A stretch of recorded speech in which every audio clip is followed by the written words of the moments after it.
Hey there, it's Cassia Streb with Music for Your Inbox, and today I am going to interview Sara Roberts, who is a visual artist working and living in Los Angeles, well, Pasadena to be specific. Anyhow, let me take a second and invite her to join, and she can chat about her piece that she has on this month's art offerings. Hey, Sarah. Hi. We did it. Hi. No, I'm going to go back to my workroom. Okay. Great. Amazing. Hopefully that means we'll get some show and tell. Yeah, no, could be. Cool. So yeah, I just wanted to chat with you a little bit about this piece that you created recently. I'm going to show it just so people understand what we're talking about. So it's tricky because I've got a lot of glare in my studio, but I'm holding it at an angle. Oh, cool. So have you gotten yours yet? I mailed them. No, I haven't gotten it yet. Oh, right. But... Well, anyhow, headed your way. Even though we live like 5 blocks apart from each other, but anyhow. So we've got this work that Sarah has made where she's created this shawl out of plant material. And I think the reason that Jen and I were really interested in featuring your work with this particular pairing was because we were looking at, well, I went and saw your show at Automata, I think 2 Decembers ago. Yeah, it was, I know, right? It feels like 25 minutes ago, but it was in fact 2 years ago. And we saw, and you were taking these, I keep saying palm fronds, but that's in fact not at all what it is. It's the bit of the palm tree. It's the part, it's the part of the palm tree that kind of holds the fronds onto the trunk that I mostly sew because it looks a lot like fatigued fabric. Actually, let's see, I have a piece. I don't know if can I turn this around? Yeah, there should be a little. Yeah. Oh, there you go. Okay, Yay! so here's a piece. And that's kind of, so I do some sewing on it to make it, to just be a contrast to how amazing it looks, just the normal biology or the plantology of it. So you can see I've sewn like some thread in there, but you can still see all of it just looked a lot like fabric to me, and I thought it would be interesting to try sewing it, but when I did sew it, it looked like, wow, my stitches just look so basic, so clumsy. So I just thought, well, I'll try to highlight what's there, and so most of those pieces are a matter of just highlighting the amazing delicacy of the way they grow. Well, and also, so anyhow, that was like the beginning of how I learned about your work with plant materials. And then you've also made like a lichen kind of mask or like something else that was, I don't know if that's around, but anyhow, that lichen veil. Mm-hmm. Yeah, I don't have it. It's kind of packed up at the moment, or I'd bring it out. But I started thinking about veils and shawls and just what could I do with the sort of fabric of them that was not necessarily making clothing, but making kind of a fort or a hideout out of them. And I would like to make more veils, actually, and I started out with this one to make it. This one is made out of lace lichen that I collected up in the Pacific Northwest, and it grows on trees like long gray beards. And I thought I'd collect a bunch of that and make a veil that you could see through out of it, but really it was opaque, so it became a shawl. But I'm still thinking veils, big areas of fabric, sort of made out of what I can find on the ground. Yeah, but I something that you had said about the palm tree bits that you had been working with, because I used some of your art for like other projects I've been working on, and you're mentioning that it looks like fabric and we think it is, but then when you start to actually do things with it, it's just absolutely not fabric, it's a plant. Like, That's right. Yeah. and No, we kind of like fabric. fool ourselves into thinking like, oh, it's woven on this loom, and it's like, no, Right. plants have nothing to do No. with looms. Plants are a lot more improvisational. I mean, loomed fabric, even knitted fabric, is very regular and very, grid oriented. And when you start working with a plant, it's crazy. It's not at all, like regular. It's got growth patterns in it, and it's got, many layers. And so sewing with it, if you don't want to just plow over it and make something that looks man-made, you can't help looking man-made because we're on such a different scale than it is. And so, but if you wanted to, I've seen pieces that people make where they've made lace, insets in leaves and things like that. But that was really not what I wanted to do. I wanted to kind of sew along with it and kind of highlight what's there. It's an interesting process. It's a much more improvisational process than sewing a normal, than embroidering or working with woven fabric. Yeah, and that's what it comes off as to like us, the viewer, at least to me, is that because when you're saying, oh, it looks clunky or clumsy or something, it's like, no, that's you're highlighting, oh, there's this like raised bit in this particular piece of palm tree, and one of us is going to have to Google the name for that piece of the palm tree. I don't think it has a name. I was looking for the name of it, and it's like the stalk has a name. Yeah. But the kind of, it's like the armpit of the stalk, and it doesn't really have a name. But as soon as you mention it to anyone living in Southern California, we're all like, oh, right, that, because it's on the side of the road. We see them on the street all the time. We drag them out of our yards, Yeah, and then you sort of imagine, like, trying to describe it to someone who's not used to just picking that up at the end of their driveway, and you're like, oh, yeah, this is tricky. But it does, so anyhow, like these knots and stuff that you've been making, or these woven patterns, to me it was pointing almost at like an imagined like anthropology, like a Museum of Anthropology exhibit of some like lost peoples, or like, oh, we've resurrected this way of making clothing in some ancient time that never existed. And so I'm because there's a lot of like, so for this particular postcard, don't worry, I'm getting to a point. For this particular postcard, it's kind of steeped in a bit of a narrative. Like you're imagining this is a shawl for Lolly Willowes, and so well, Lolly Willowes is a character in a book by Sylvia Townsend Warner that was written it's like a really early feminist book written in like the 10s, 20s, and it's about a woman who has been, a stay-at-home nanny for a family, and she's just, she goes out one day and buys a bunch of chrysanthemums that have these birch leaves kind of combined with them, and she gets a feeling from the birch leaves. And she sort of follows this feeling and goes into the countryside and looks for a place that she feels right, and she starts, she leaves the family. They're aghast. How is she going to live? And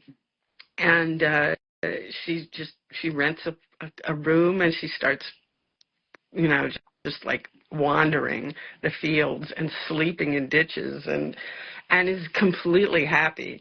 But then members of her family kind of come after her, and it's her nephew, I think, that comes after her, and realizes the charm of the place that she's living in. He moves there too, and she's really irritated with it because then she has to be an aunt again. Right. And so she makes a pact with the devil to get him out of there, and she succeeds, and I mean, there's a witch, there's a coven that comes into it, and it's very contemporary, really. Yeah, and relatable. Yeah. But because I'm thinking, like, so this shawl, like, you sort of made with that narrative in mind. I'm wondering if there's a connection to kind of, you know, what I was mentioning earlier about how like you're sewing in this other plant material or you're weaving or embroidering, I guess is the best description. Yeah, I guess. And Yeah. it's like, to me, it's pulling me into a narrative for some reason of like why these are here. And some of your other work, like with your work with ceramics and things like that, have kind of pulled me in those directions too. And I'm curious, is that part of, like, is that just my brain making random connections, or I is don't this think like so. what you're getting at? Really, when I was young, when I was like in my, beginning art career, I thought I would be an illustrator. But I'm a really much more better, I'm much more capable in 3 dimensions. And so I think that the work I do is sort of illustrative of, it's kind of, well, I'll show you something. I just got the last one today out of the kiln. Oh, cool. So it's a set of, there they are. Oh, wow. A set of characters from I think a circus, They're all a little bit like, I think that's definitely the ringmaster, right. But right. they have kind of, there's a clown maybe, and the poodle, and they're all kind of, I don't know, their character. I mean, like I was telling somebody, I thought it was like Playmobil for grown-ups. It's kind of like you can scoot them around and imagine conversations. Yeah. Yeah. So yeah, in a way, illustration, but not of something, of anything really. You make it up yourself, I guess. Yeah, well, that's what I was doing. Like when I went to your show at Automata, because there was a mix of the plant material and the ceramics at that show. It does have that kind of pointing at a story, but not kind of pointing directly at a story to the point where you feel like you're not understanding it if you miss the point, or if you are appreciating it just as a visual piece. I really liked that about it. I felt like, it was like encouraging my brain to think in these ways, but not being like, oh, well, you don't know the story of like whatever this is. Right. This is way above your head. Yeah. No, it's generally speaking, there's some sort of thing that I have, in mind it's doing, but I don't worry too much about what. Well, and for this piece that I'm showing it again, you've got the figure, which is, like you wrapped in the shawl. But then this is actually a piece of digital art in a way, right? Because you've created like the background is the detail, like up close of what the shawl. Yeah, I wanted people to be able to see. I mean, because really the amazing part of it is the structure of the plant. Right. I mean, it's got a really intense sort of swirly hallucinogenic structure. And so I figured that would be one way to see it up close as well as see the whole thing, I guess. Yeah, but it was great because it felt like you've got your 3-dimensional object, but then you're representing, you knew that the end result, the end use or whatever they're calling it, would be 2D. And so this is a great way of showing that. I have to say the thing is really itchy. It's not, no one's going to be buying that to wear. And it has a really pungent smell. Really? That lichen has a really strong, it's not unpleasant, but it's pungent. And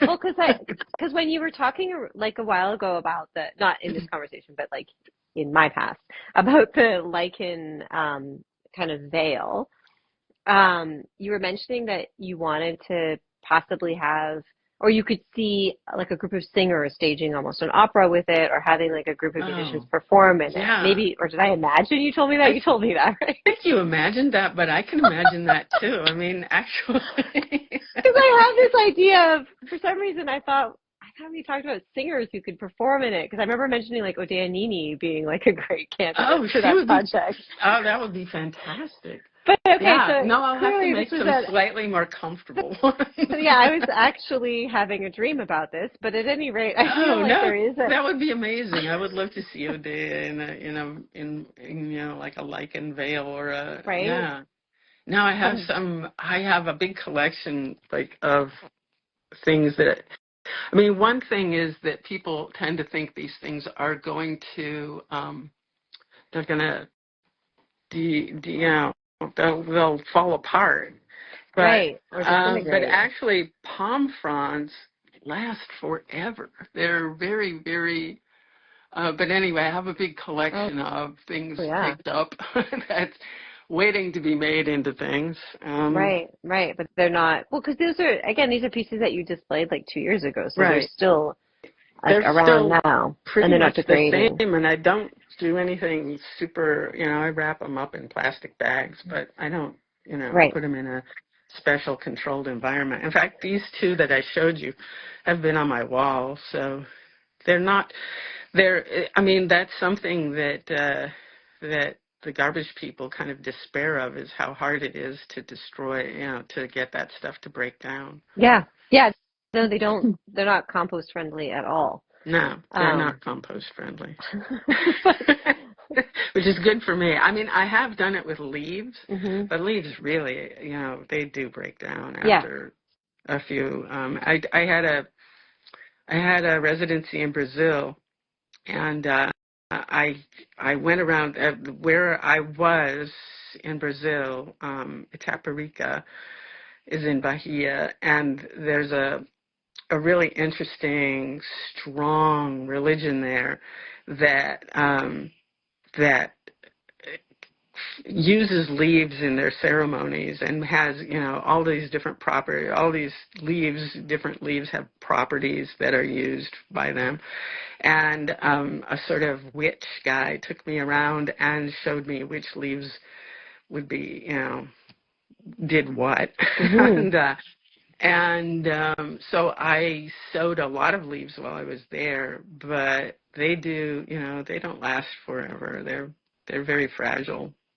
I still have some, and there were some in my exhibit a couple years ago, but they really, you have to be really careful with those. Right, or just create a piece where it's ephemeral. It was right, like for this production of whatever, and then it's over.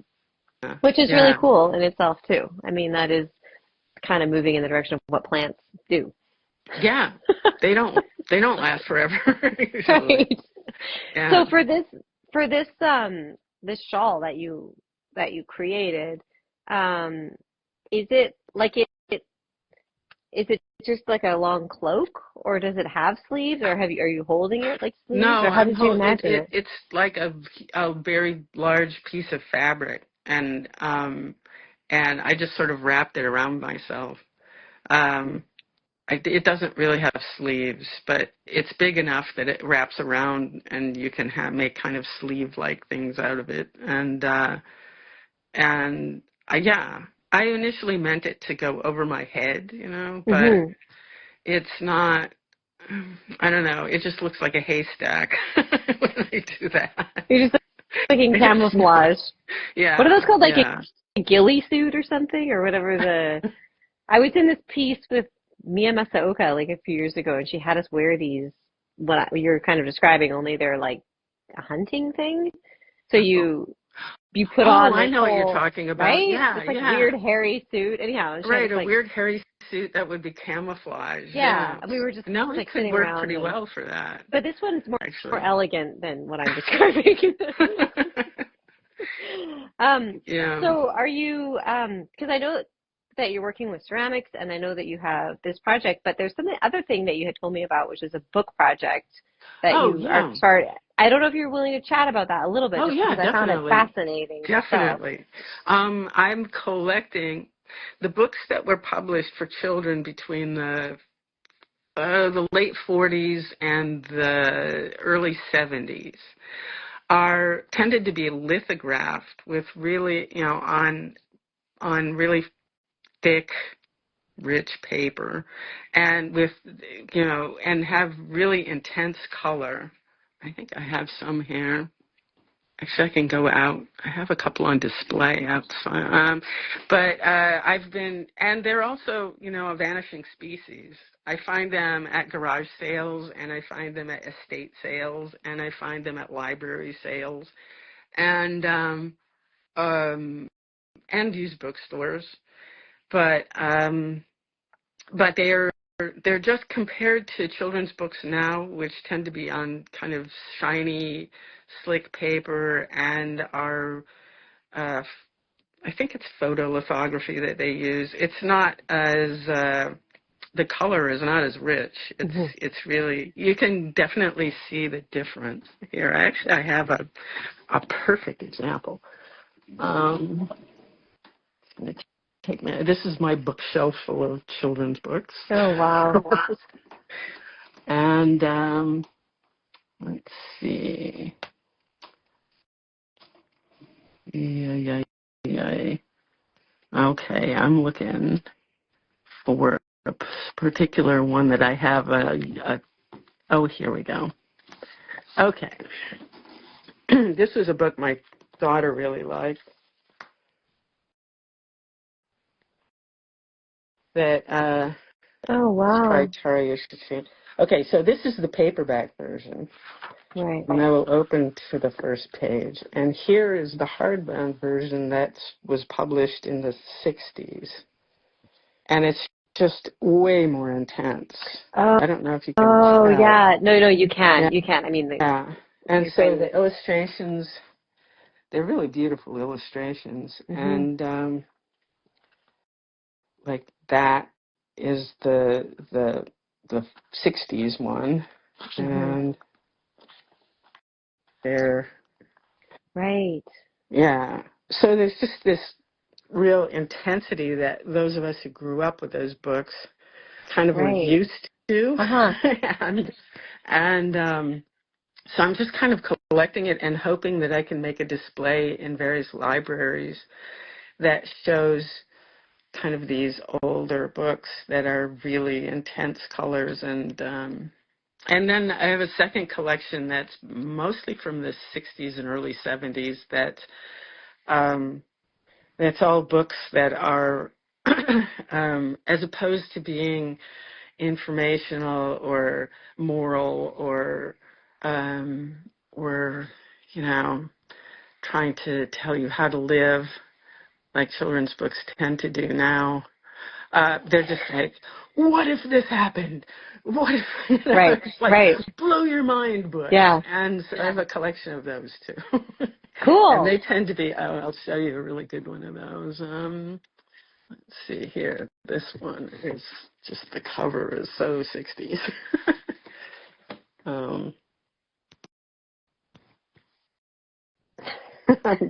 And it's like all about dealing with modernist architecture, like trying to make modernist architecture livable. Right, so right. It's kind of a parable of like trying to they just grow these giant flowers in these really antiseptic buildings. Right. So it's like a very sort of 60s tale of rebellion. Wow. Wow. That's super psychedelic. Yeah. So Dr. Seuss fits into that well too. I mean, his books have, and the older versions of his books have really intense color, and you know are on this heavy dull paper that shows the color well. So yeah, no, I've been rooting around in used bookstores a lot. Yeah. Well, I mean, it sort of sounds like it's not that dissimilar to the plants. You know what I'm saying? Like you're noticing some small detail on something that is ubiquitous, like just around, and going like, hey, and really taking a second to look at that more closely. And I'm wondering, like when you imagine these library displays, are you imagining that there would always be that A-B, like modern versus older? Not necessarily. Or you think I think I might have a few ABs, but I'm really more the point is just to let people see them, and enjoy them. And I'd like to display them so that people can turn the pages and, they're not precious things. I'm happy to let people handle them. And and the ones that are, I'm kind of learning how to repair books, which is more complicated than I thought. But Yep. but yeah, I think if I can get them up to a standard of being able to be touchable in a situation, that would be ideal. Yeah. Yeah, it's sort of neat. It's because in that way you're just sort of putting, I don't know, you're pointing towards something. And I like how this work, like in all these projects that you've been talking about, you're doing kind of like as little interference as necessary, but as much as possible, but as much as necessary in order to draw our attention to that detail. Because I think if you just photographed those palm tree pieces or just displayed them, I wouldn't see what you're seeing. But the fact that you've put the embroidery thread and the highlight, that's when I started to really, and I was like, oh my God, she's right, you know, and here are these things that I've picked up off my driveway hundreds of times and thrown in the garden waste bin. Which is not a tragedy, you know, I mean, I'm not no, I'm not about, I just sympathy for them. No.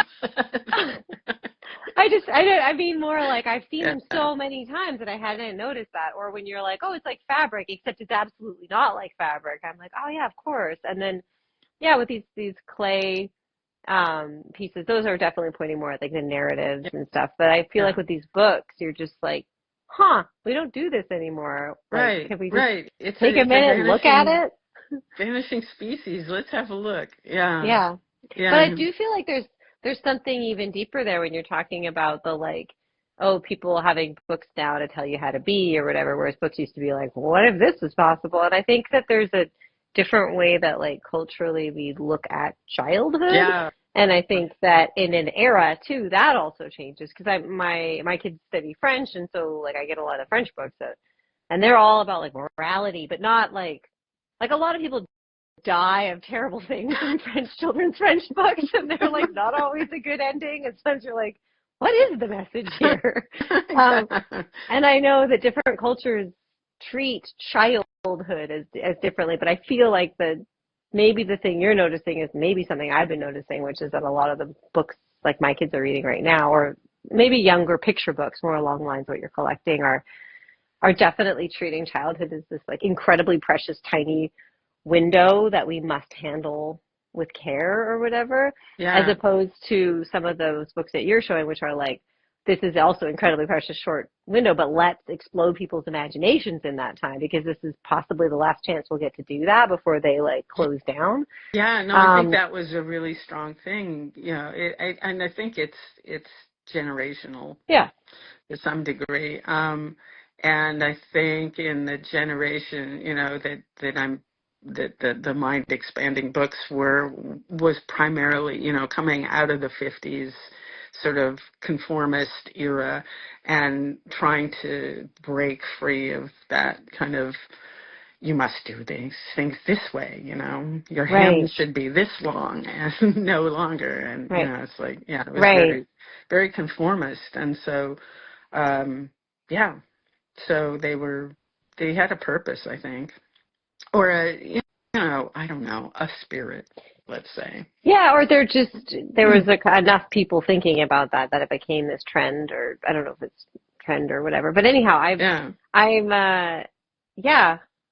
because I met you as like a sound artist, I guess, and I just feel like you're really following your curiosity, and I love that. Thank you. You don't seem to like care. It's hard to like, now I'm to people. like now I'm a visual artist, now I'm a ceramicist, now I'm this and that, and it's more just like, no, I'm just like following this path that I'm really interested in, and then I'm going to follow this one. Because with the book collecting, you're not actually making the book, except now you're repairing the books. But I mean, yeah. Oh, well, another thing I'm doing is I'm making ceramic versions of authors. Actually, I just started doing that, so I have a few different authors, but just their busts, you know, head up, head down. But I'm going to start doing illustrators, like I'm going to do Dr. Seuss and Maurice Sendak, and you know, people. The authors I did are really obscure, so people look at them and they say, "Who is that?" And I say, "Oh, Haldor Laxness, an Icelandic author, Nobel Prize winner." But, you know, it's like, it doesn't, it doesn't click. So, Right. No, I mean, if and you did the more commonly known children's illustrators that you're talking about like the most famous children's illustrators. yeah, So yeah. that, Yeah, then I think, and then, so that's something I could add to the book displays, I think. right, It right, would make it maybe possible to imagine that people did these things, yeah, that, yeah, because that is a real um, a point that gets lost, I think, often.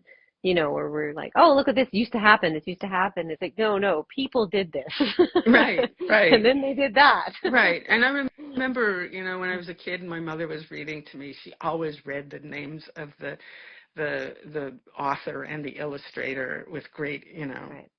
ceremony. And so to me they were just sounds, they didn't connect to being people. They were like, I don't know, I grew up I was born in Wisconsin, and everyone was always talking about Frank Lloyd Wright, and that was, it Right. was like one long word, Frank Lloyd Yeah. Wright, and it wasn't until I was, I don't know, a long, maybe almost a teenager before I realized, oh, that's a person. So, Yeah. yeah. Neat. That's so cool. Well, Sarah, I could talk to you all day, but I Um, can't talk to you all day. it's lunchtime. But it's time for lunch. But I want to show everyone this postcard that we have on offer. Right. So right now, if folks sign up, I will hand address and mail you a Oh, postcard for this month. And then, that's great. yeah, in a couple months, we're going to be offering it through our library partnership. So it will be available at 4 branches of the Los Angeles Public Library and 2 branches of the Pasadena Library, and then 2 or 3 branches of the Altadena Library. They're going through restructuring things, so sometimes they have 3 branches and sometimes just 2, but at any rate, No, I just hopefully 9. went into the Altadena Library and saw the display for Oh, okay. that's up now, and it's so great. Yeah, it's Yeah. really neat. Yeah, so we're trying to, yeah, I mean, for you, especially with your interest in libraries and books, Yes. this might be particularly poignant, but yeah, so anyhow, thanks so much for being on our platform and our project, and Thanks so much for yeah, choosing me. of course. It's been a really great. It's really a nice thing. Okay, we'll talk to you soon, Sarah. Take care. Okay, see you, Okay. Cassia. Yeah. Bye-bye.